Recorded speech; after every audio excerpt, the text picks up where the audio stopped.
to Word Advice Live. My name is Aquila Wheatley, and I am your host, a licensed marriage and family therapist. As always, this platform is for anyone who has questions, comments, concerns, or just something that they want to talk about. I am more than happy to answer your questions, and I'm here for it. So, when I don't have anyone asking questions, I'll typically go into something fun. Sometimes that is, oh, cool, someone has a question.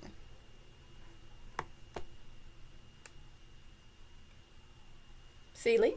Hi, Hi. Sele. Yeah, nice to Sele. meet you. Nice to meet you It as is well. more, it's more like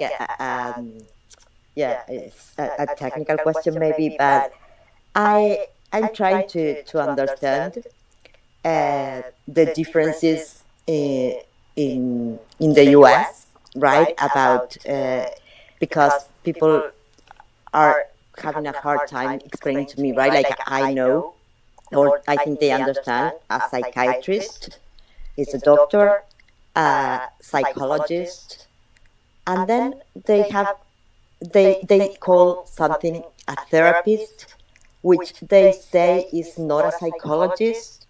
I just I don't I come from a country with I think it's the most have the most psychologists per capita in the world. So to me, it's by far. I think it's second in Finland, but by far.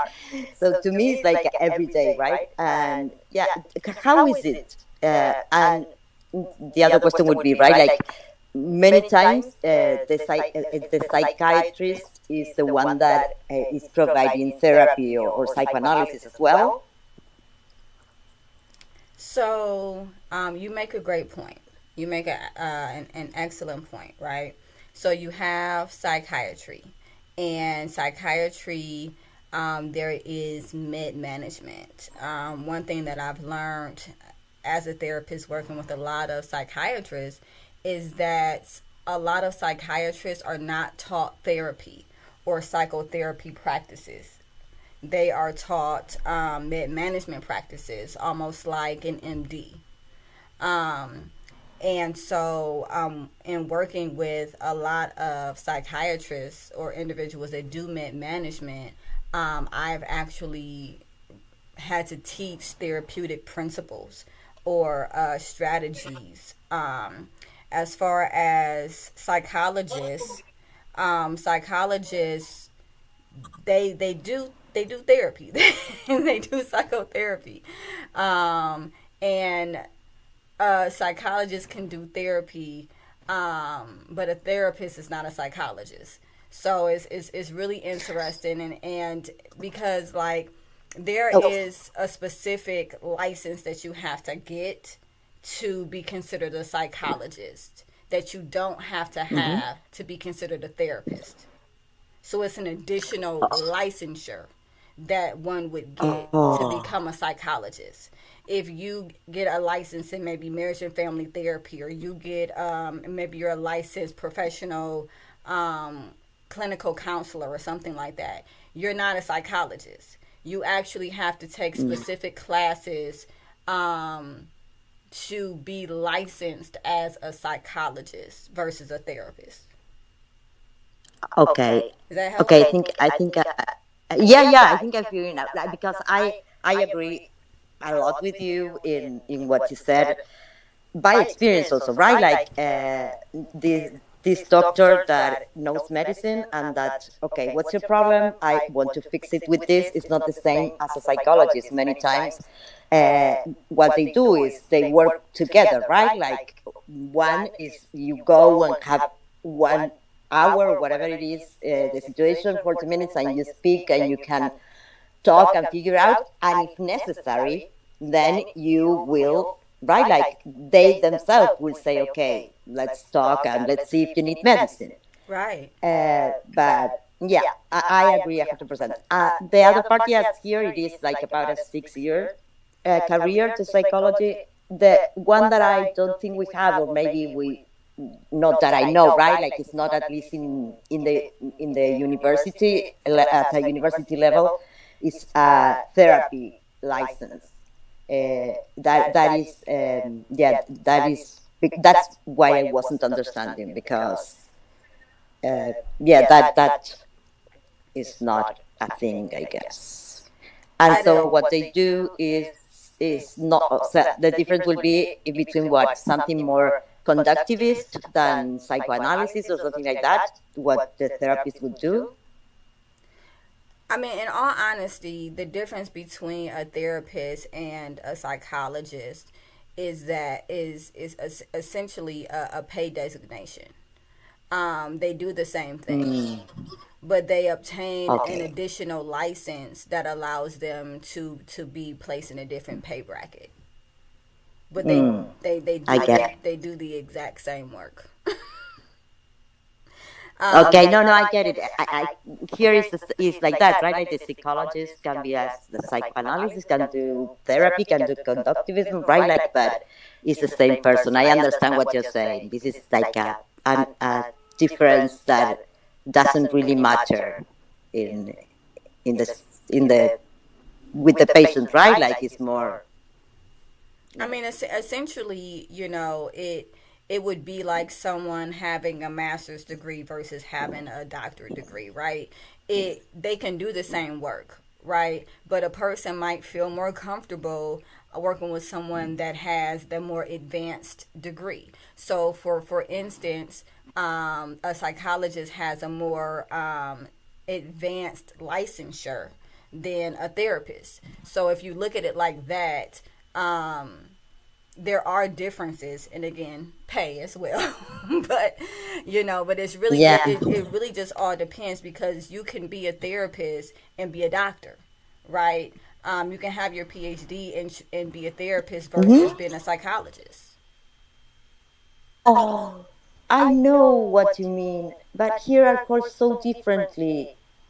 Okay, acompañantes terapéuticos. Yes, I know what you mean. I know what you mean. They are right, but here they work different, right? Like they devote more hours to very serious cases where you cannot just go 1 hour a week, and so it's less years. Many times they continue, but for instance, if there is someone that, I don't know, is coming out of rehabilitation from drugs and stuff like that, to reorganize their lives, this person is the one that will stay maybe more hours every day and help them rebuild their lives, and more than going into the subconscious and stuff like that. That would be more, maybe it is something like that, or I will read about it. Don't worry. There is No, so much. no, I appreciate your time, and I appreciate your questions. So what you are talking about is an addictions counselor, which is that's a different designation. You don't have to have a master's degree or a doctoral degree to be a addictions counselor. In at least not in Ohio where I'm from. All you have to do is you have to have a master's degree, and then you have to have specific certification. So go to different classes for a certain amount of hours to be able to deal with addiction and addiction counseling. So that would be more of that. So we have people that specifically do that. I get it. Okay. Thank you so much. Thank you very much. No You've been problem, and very I thank kind. you so much for your time. Thank you for calling in. No, it was a pleasure. I'll be back. Okay, bye bye. Hey Dante, how are you? Howdy, howdy. I'm just listening. That was way out of my pay grade over there. Bad. No, I I'm doing good. You? appreciate the questions. I wish more people would call in and ask questions about psychology and that thing that I get paid to do, therapy, and that thing that Right. I went to school for so long. I'm equipped, to answer all of these questions. Yet not too many people call in about it. So I thank Celia, and I hope Sele, And I hope that you spread the word that there is a licensed marriage and family therapist that is giving out free advice or services, answering questions, things like that. We're here every Thursday. For the most part, won't be here next Thursday. That's Thanksgiving, but Thursdays at 6 o'clock. So yeah, and if you have any more questions, definitely um, make sure you let us know. So, Mo, now listen here. Okay, now I just was talking to you, and you said I'm about to just about to spill everything. Um, no, I'm kidding. No, seriously, I just was talking to you, and you said that you were not available. Now I'm gonna need your yay to be yay and your nay to be nay.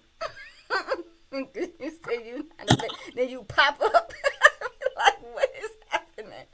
You know, it's okay. Not to be available. I mean, heck, I host a show, and sometimes I'm not available, and I'm the host. Um, so did you have any questions, Dante? Because I love talking about this field. Did you have any questions as it relates to the differences of psychology, therapy, psychiatry, and what might influence different fields or interest in different fields? Um, no, Oh, okay. I'm gonna try to get one though, because I feel like because it's like I don't even know what I would even like, because it's not really a lot of subjects in that playing field that I deal with on a daily basis. In some ways, thankfully, but you never know. It might be a time and a place for that. I think everybody should talk to somebody in some form or facet to sort things out. Be a sounding board on some level. I think that's very healthy. That's very important. But oh, I I mean Wait, just wait. Before just you to before since you go, let me take this caller real quick. May I oh, go ask? ahead, get it in.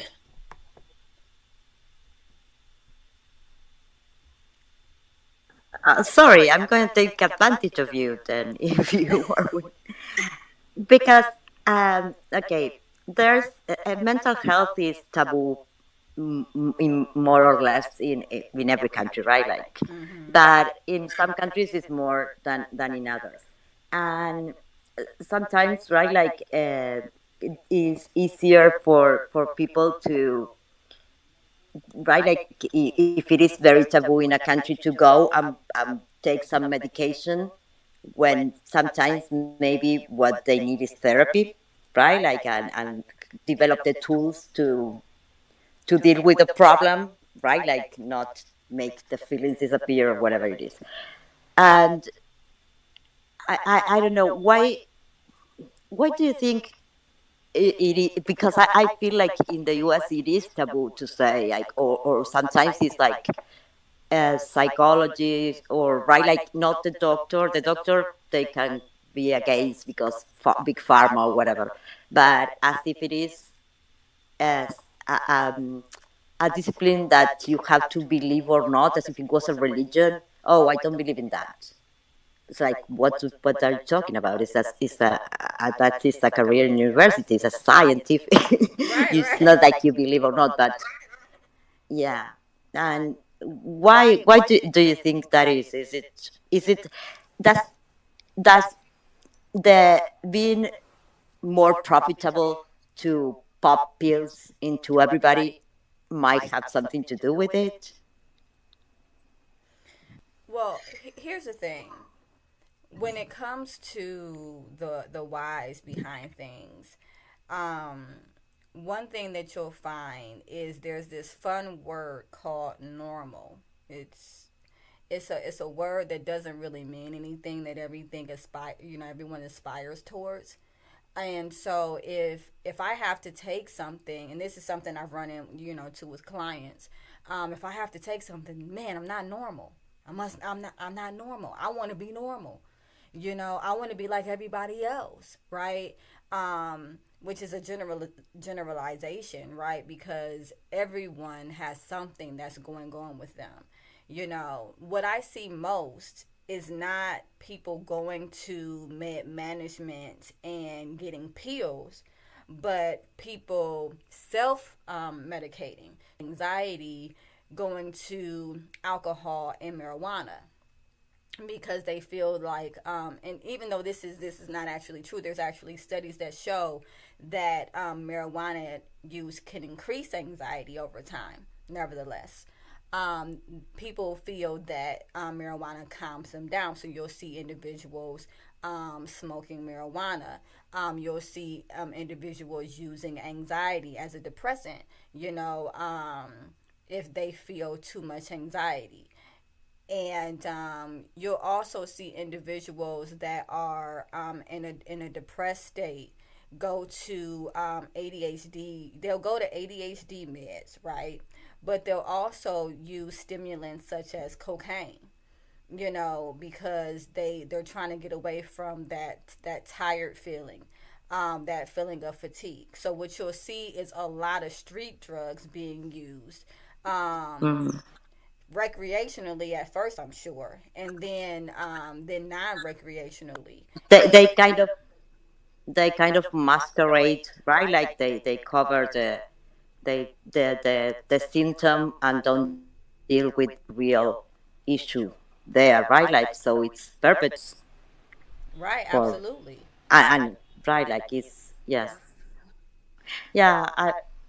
That happens everywhere, but yes, I and there has been right like in current situation, um, uh, our youngest congresswoman was talking about it the other day, right? Like she was saying because even though it's more open, it's like okay, you are not. We have a lot of economic problems here in Argentina, so you are not getting to the end of the month. You don't know if you are going to be paying rent next, even right? Like even if it's not something that is an interior thing, right? Like to be alive in this sometimes in some countries or in most countries, I guess nowadays that is not right. Like who won't feel anxious about it? Who Right. won't?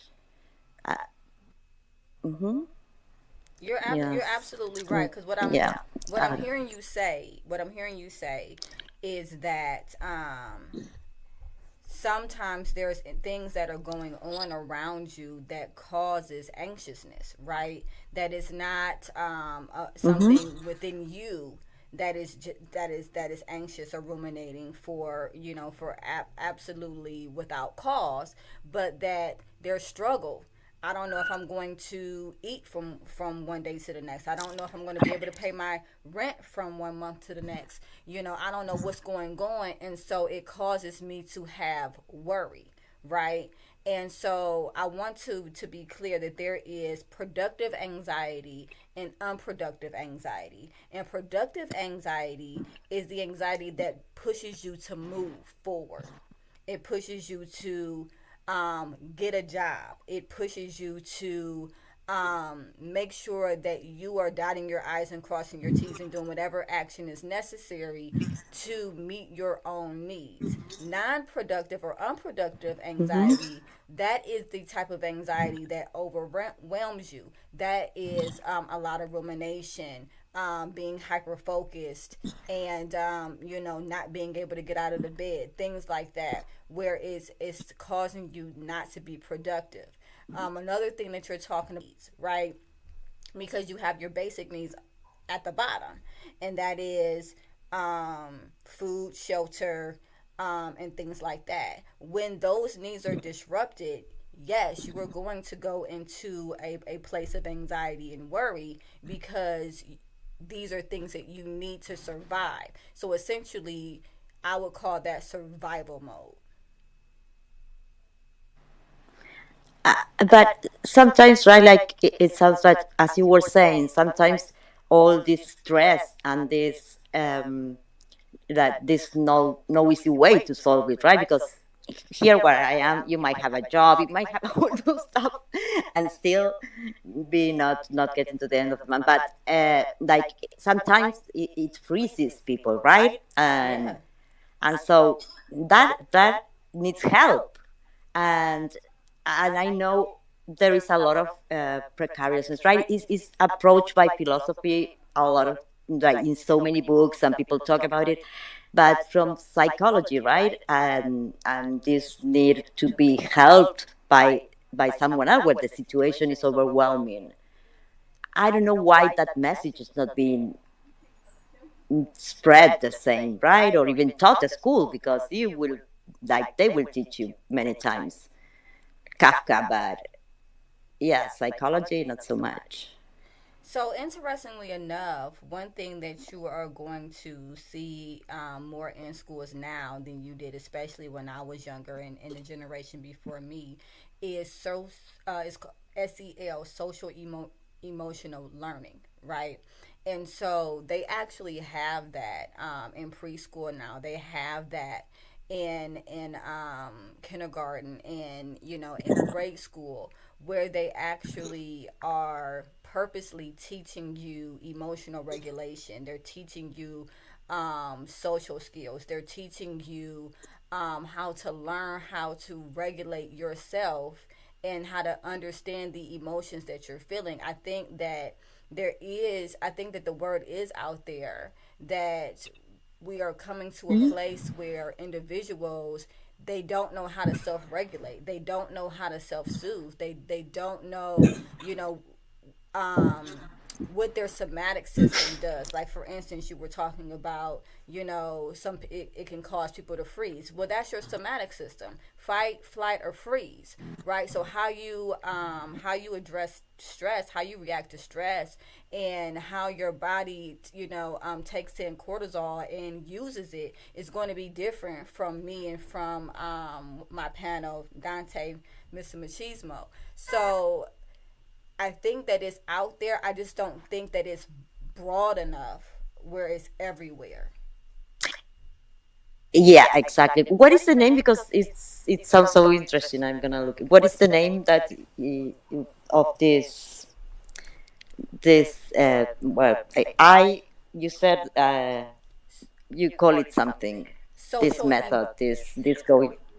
social emotional learning. So, oh yes, social emotional. I will check it out. Yes, I will please check it do. out I think because. that you would really like the concept because it doesn't just stop in grade school.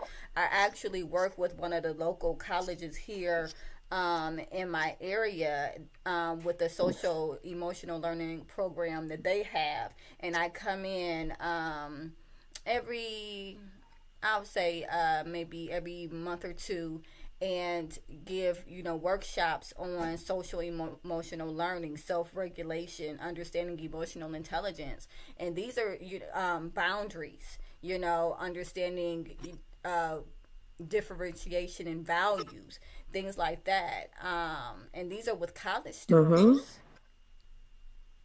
Yes, but here by that time you're in college is very weird that you did never go to a psychologist, right? Like here is like I told you there are so many, but everybody has a job here, right? Like if you're a psychologist, you have a job. Is but that is dealing with what I find with the consequences, and it's okay and it's fine. But what you are telling me that I feel is so interesting. It's like almost preventive when this human being is being is forming their personalities. You give them all these tools that you talked about, right? Yes, And yes. sort of it prevent it. And I think that is right. Like that is so cool. I that is so interesting.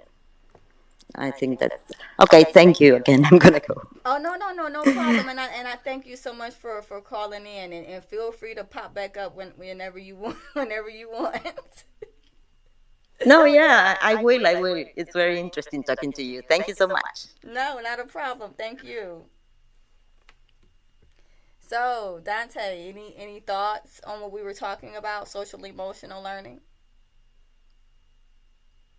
All I know is I heard Maslow's. I ain't heard that name in about 67 moons. Man, I remember that theory in one of them classes. So that, oh yeah, that's outside of my realm of expertise. That Now, would you say what percentage of any of this is oh, I'm what listening. percentage of like this sort of science, I'll call it for lack of a better term, from an uneducated perspective, what percentage of it would be considered fact as opposed to theory? Of theory is Uh proven oh. through. Oh. Can you hear me? A lot of theory is proven Yeah, I can hear you. in Yeah, I got scared. practice. Did you hear that? It's proven in practice. So it's Yeah, you got there's it's empirical proven because you know I there's empirical evidence um, of these theories working.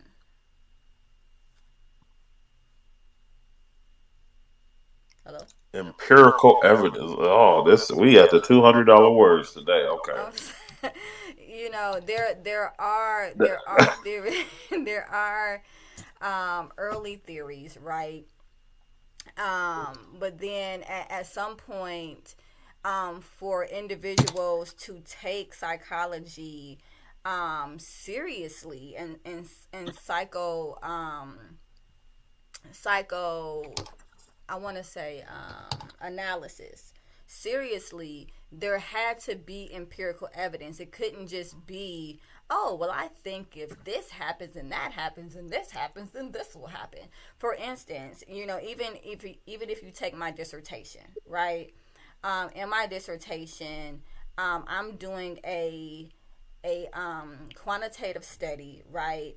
And in that quantitative study, I am trying to find the strength in variables such as paternal absence and strong black woman schema and marital attitudes and the impact that they have on resiliency in African American women.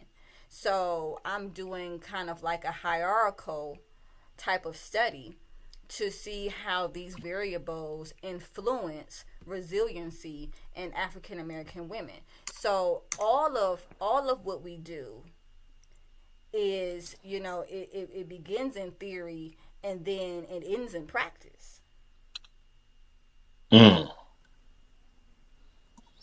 cause cause even with like cause I noticed or someone actually mentioned it, you know, from listening to podcasts over the years and just different stuff. Like I don't think we really understand when like a doctor says they have a medical practice.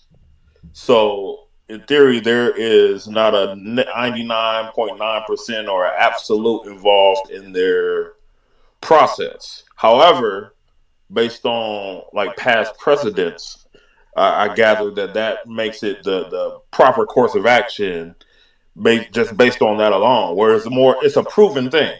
So Right, I always kind absolutely. of just am curious about that because that when you start using terms like practice and I don't think we realize what that means. That means there is this is what happens 9 out of 10, but then there's one.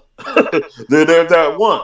So it just is always interesting to me to like always keep that in perspective. Absolutely. Whether it's psychology, whether it's psychiatry, management, whether it is, marriage and family therapy coming from a systemic perspective, um, or whether you are an MD, where maybe you're a surgeon or you are a primary care physician or you specialize in something. Everything is practice, right? That's why they call themselves practicing physicians or practicing clinicians because no one knows everything. There's always going to be something that we have to solve or figure out or Maybe we try this, that didn't work. Okay, we'll try this. So based off of the knowledge that we have, based on the hypothesis, that we've come up with, these are the possible outcomes. These are the possible techniques that might work. And so you'll hear that. If you ever talk to a doctor, they'll tell you, well, you can do this, but there's a 99% chance that this will work. There's an 89% chance that this other procedure will work better. So it's all about validity. It's all about consistency. Can this result be replicated? If the results are not replicated and it doesn't have any validity, then essentially all you have is an opinion and not a fact. Gotcha. And that's a deep concept when it comes to our medical just industry itself, and just how things are seen by like the masses, and just how it really is, and understanding the difference. Where I think a lot of times we as you go back to, which this term is used in a lot of different ways, but back in the day there was a thing called the Leviathan and the social contract theory. Well, in essence, I'm a history guy. I kind of like that stuff. But anyway, there was a person that represented the expressions, thoughts, and ideals of the masses for an area or a group, kind of like our elected people, which is exactly the same thing. So they made this thing called the social contract theory, and the Leviathan was what they called that person at the time in old English days or whatnot. So in essence, you basically gave all your power to that entity to make decisions for your best interest in mind. But also on the other end, the social contract theory part of it is the individuals in the societies not right but responsibility to dismantle that entity if they feel that entity has gone awry or gone amiss. So, with that in mind, to translate it and bring it together, I think we as individuals in today's society, we don't understand that part of giving our sovereignty to our doctors or people in government or people that are in power. And we forget that we have a responsibility to speak up and be aware of these things. So that's why I always ask some little random questions like that. And I think that you make an excellent point, right? Because it reminds me of like ancient Rome, right, where um, essentially the people that were involved in war at some point were the individuals that were able to kind of vote or whatever. And then it got to the point where people were like, well, that's not fair. Not just the people who fight and win wars should be. So then they gave voting rights to the general population. And then they realized that the general population kind of voted themselves into the city. Yep, And I'm that's sorry. like that's where we get a lot of our Western we get a lot of our Western philosophies and ideals, and kind of what kind of has continued to stir the pot as to how we do things. It all stems back to there. So But yeah, that Cardinal said that is a feature of republic, not necessarily a democracy. Democracy is a majority rule in its purest form. And in all honesty, he's right. well, yeah, in its purest form. But when is it in its purest form? That, that's the caveat. Right. That's That's the the thing, caveat. because You know, Well, you could. when you're brought up as children, you know, people say, oh yeah, you know, you gotta go vote, and you gotta go make sure that your voice is heard, and you matter, right? And this is not to say that anyone doesn't matter, but what I am saying is you learn as you get older. You can vote. You can vote however you want to vote. But there's electoral colleges. I mean, there's an electoral college with individuals in different states that you don't get to elect. We don't elect the electoral college. You know what I'm saying? So at some point, the decision is not up to us. So it's not pure democracy. It's just not. But one thing that was found in ancient Rome is that pure democracy didn't work. It didn't work.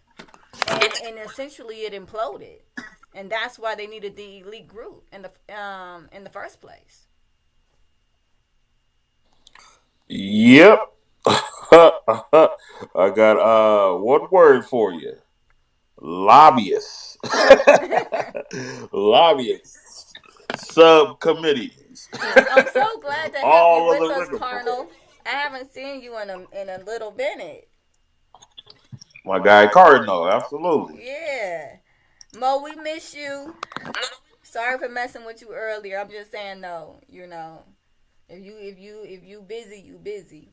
You know. I just want to make sure that this never becomes a distraction, you know, from anything that is needed to be done. And I know that my panelists, you know, they show up weekly, but you know, you guys have lives, and I understand that too, which is why I appreciate you guys so much. Um, Connell says, yes, sorry, Oh, I it's all had an right. appointment last Thursday. What is this? But you are mixing hobbies. Okay. If you could politely talk to me, come be a caller again so that you can explain what you're talking about. Sally, I'm talking to you. Oh, she up there.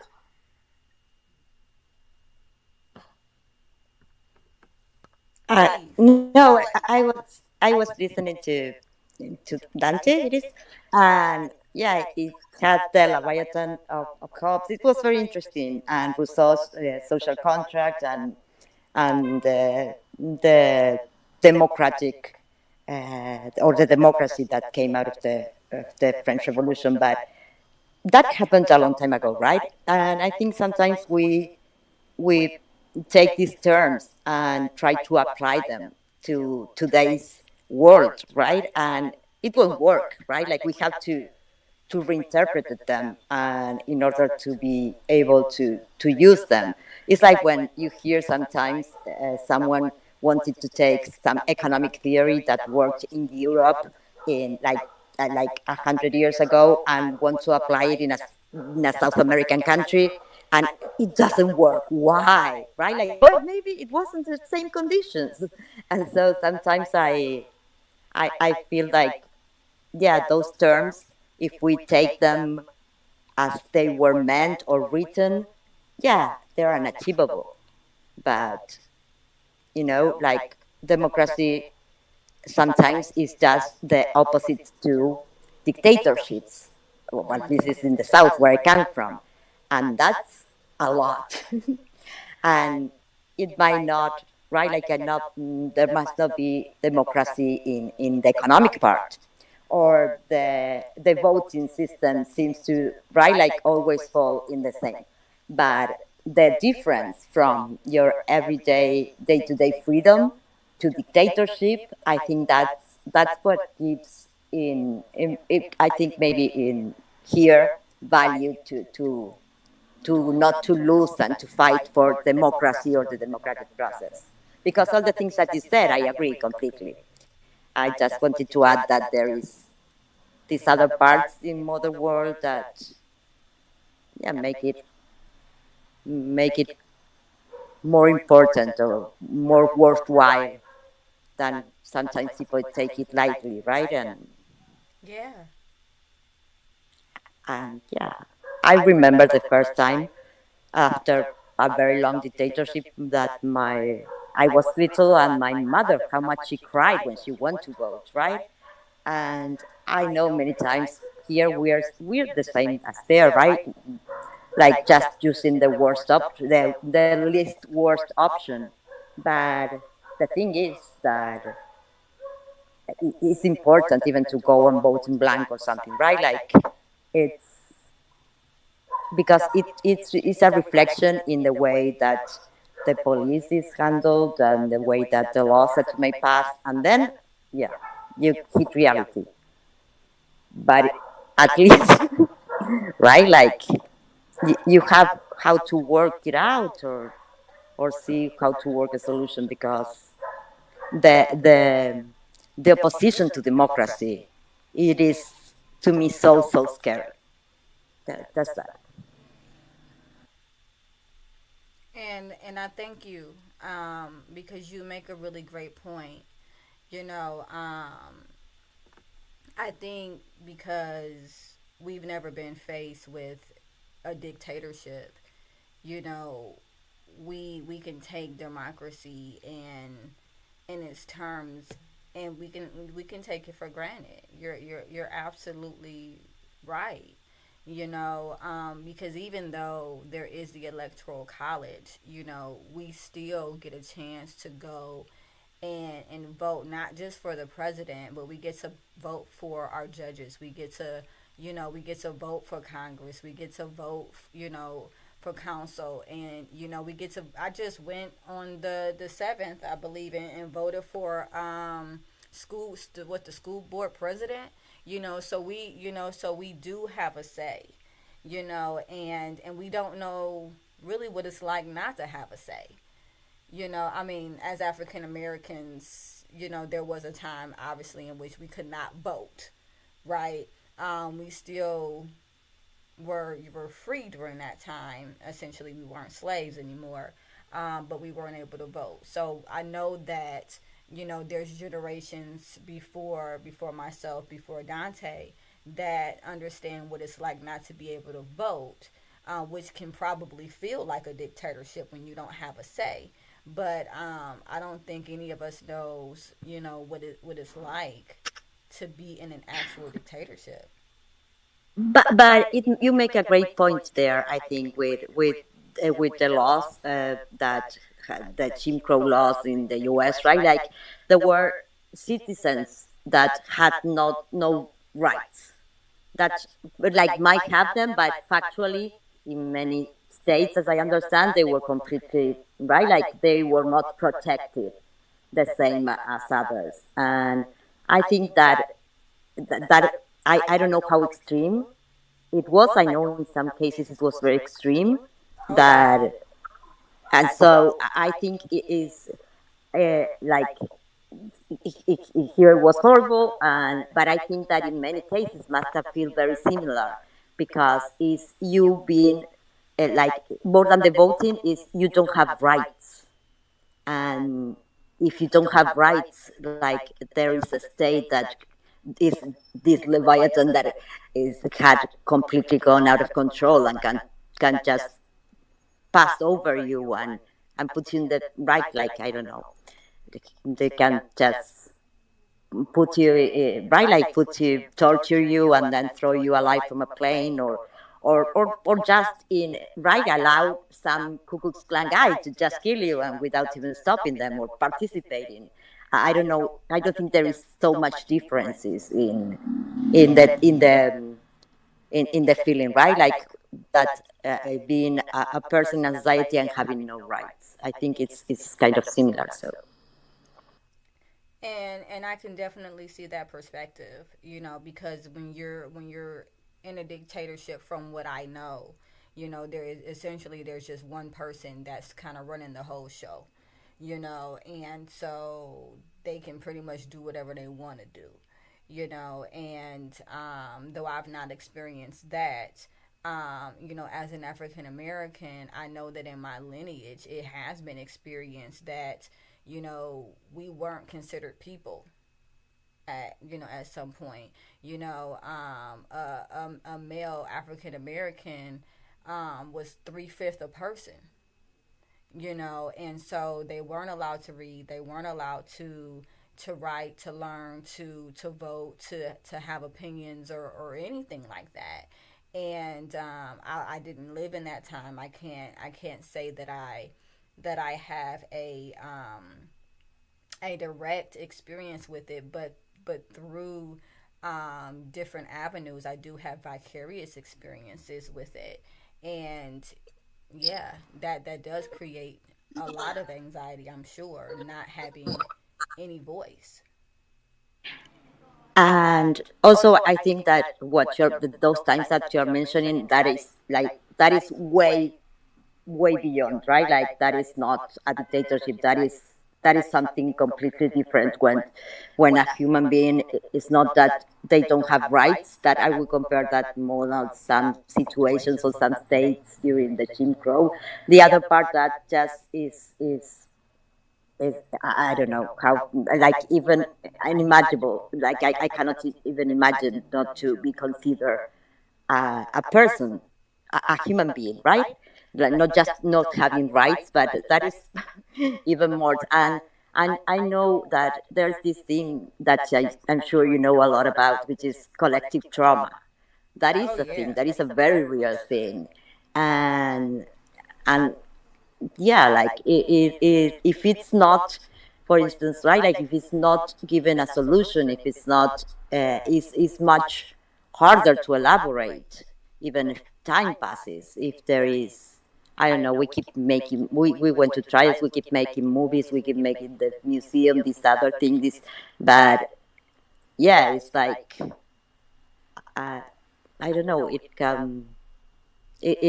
we're in a very dark time now here, but in the whole world really. And but yes, I think that like slavery is is that dictatorship is bad, but slavery is just beyond, at least beyond my imagination, is something that, yes. The other is more, I believe, can be more related in history in the US to being, right, like not having any rights, and at one point you could be just killed, or you could be Yeah. just, and it wouldn't count, right? Like it just boop, like they disappear. Who, like, yeah, like one night there was this town that the light went out, and 150 people less were less at the next morning, and nobody ever saw them again. So those What? kind of things. Oh, but yeah, there was 30,000 missing people, plus the ones that were tortured and survived. But it was a very bloody one. We had six of them, but that was very bloody. And the terror and the fear, right? Like, and the consequences. There is this author that said something like that a friend of him was telling him about Chile dictatorship, right? Like, and he said that the worst thing was the constant lying, but it was getting worse because his son was growing up, and much worse than lying, it would be to teach his son to lie. And I think that the state of terror, that is when you don't have rights. So that's what I give to democracy. That at least there is yeah, much, yeah, they're a disaster. They're a disaster in most parts of the world, but yes, it's like the opposition to that. So I think that you make a great point. What I'm really hearing you say is dictatorship is not slavery. And they're not, those two things are not two things that should be necessarily compared to each other versus um, Absolutely. maybe after slavery where like things were progressing, right, but maybe we didn't have rights, we couldn't vote, you know what I'm saying. That would be more like you mentioned Jim Crow laws and things Mm-hmm. like that. That would be more comparable to a dictatorship than slavery, which is its own separate category. Am I I getting think that? so. I think so. At least in the states, in the states where maybe there was right in the south or stuff like that. That's what I hear. Right, I don't know that much, but yes, I think something like that, like uh, like being a second class citizen, not having the same rights as the rest is, I think, and the fear, right, and the fear that there is no way that you have right. Like, this is a well, in this case, it was against everybody, so it was that is called state terrorism. But in the case of some states, I guess, no, I don't know if the whole country, a lot of people might have feel the same, right? Like this terror that is there all the time by Right. actions of others, by implications, but it's also always there, It kind of and the fear reminds for your own children. it kind of reminds me of the relationship between the African American community and police, because there Mm-hmm. is this fear of law, right? Because there has been such a precedent that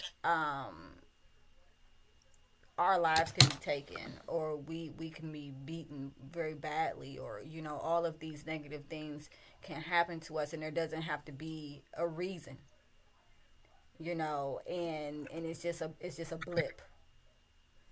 So what you're describing to me, that terror, having to have a conversation with your son, not just about being a man, or growing up to be a man, but growing up to be a black man, and what that looks like, and why that's different, and and why they need to make sure that they are more vigilant.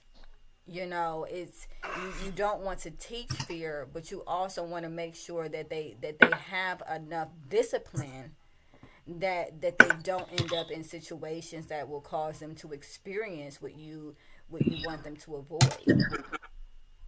Mm-hmm. Yes, and you don't want to expose them, but at the same time, you don't want to be reckless in not warning them.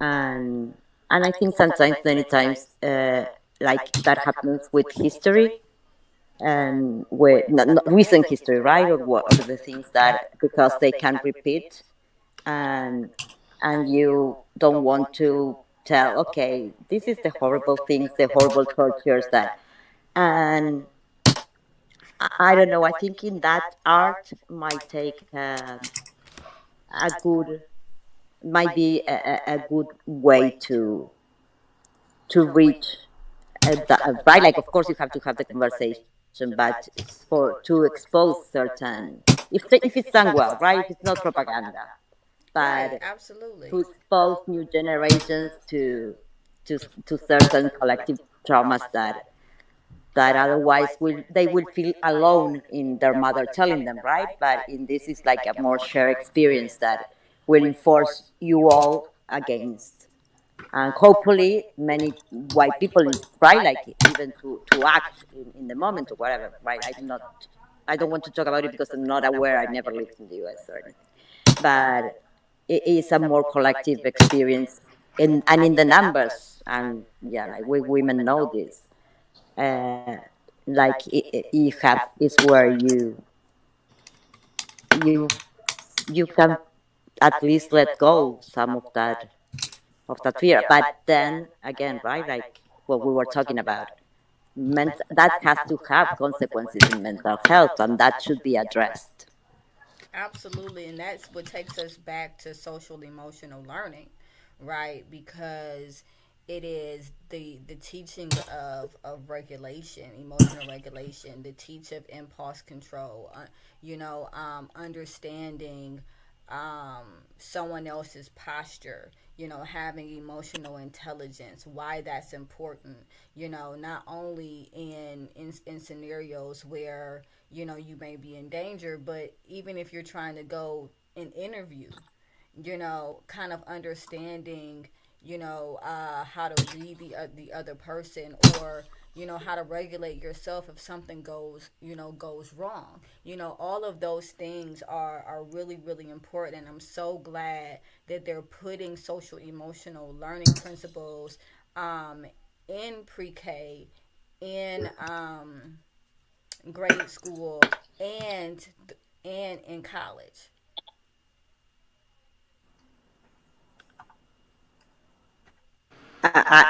Yeah, absolutely. And it's like tools, right? Like you're giving tools to these people, and they can use it. Then later is, but nobody is hurt by having more tools to go through life for with everything that it is in it, right? And yes, I think you're that is a very good program that you have. So thank you so much. And thank you. I hope that you join us, not next week, because next week is Thanksgiving, but the week after we will be back. Dante, I'm so sorry you didn't get a lot of a chance to talk today. We had a really awesome caller. And I hope that she calls again next time we're on. But was there anything that you wanted to say before we wrap? No, y'all said a lot. Man, that was, but it was good though. It was like I enjoyed just sitting back and kind of just soaking it all in because it's a lot of stuff that's a little beyond my frame of reference, but also very relatable things. As far as just some of the you mentioned the fear of police and some of the other things where kind of almost felt a sense of hopelessness. In the early 1900s all the way up, even in some cases, even today. Uh, yeah, it's a lot to unpack, and it's one of those things where, well, what's the meme that always say IYK. If you know, you know. That's one of, unfortunately, I think it's something that everybody should know because it's so dramatic. Where there's even to this day what they call sundown towns, where if you have a certain skin tone, you better not be in there when the sun go down. And that's something that was as recent as the 50s, 60s, and as close as cities like Bedford, Cuyahoga Falls, various other places. And this is stuff that we just sweep under the rug as if oh, that was so long ago. That was no, this was you and your mammy and your pappy who first was drinking cold duck and made you or something. So that's something that I think if we can keep it, be abreast of it, I think it lessens the chances of repeating such behavior, whether it be with a group because of race or religious beliefs or whatever. Nobody should be just totally just thrown to the wolves, so to speak. Allow for people not to like them, and even their misunderstanding of them to guide them to hurt them. And that's something that it's crazy because it still affects those same people that were mistreated even today. So there's that. So, with that being said, I thank you so much for being a part of my panel today, as I do each week. The world would be so boring with only one point of view, right? Maria and Sele, I hope that you join us again, not next week, that's Thanksgiving, but the week after. And subscribe, because if you subscribe, then you'll know when we're on.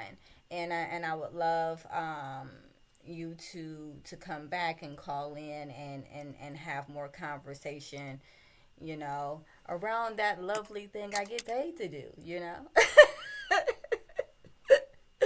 All right. So with that being said, thank you for everybody who joined. I really appreciate you. You can catch us again on Facebook Live. Well, on Facebook, Supportive Advice. You can catch us on YouTube, Supportive Advice. And you can also catch the replay on Google Podcasts, Apple Podcasts, and Spotify Podcasts. So we hope either any way you can, you catch it. And we'll see you in a couple weeks.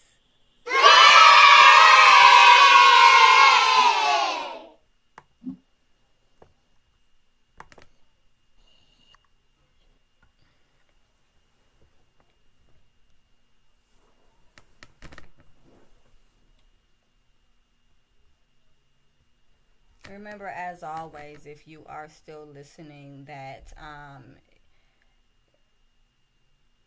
mental health help is one of the strongest things that you can do, strongest things that you can reach for. And if you are at a point where you would like to see a licensed therapist, definitely check out my website, www.supportiveadvice.com. I am taking in new clients, virtual and in person. So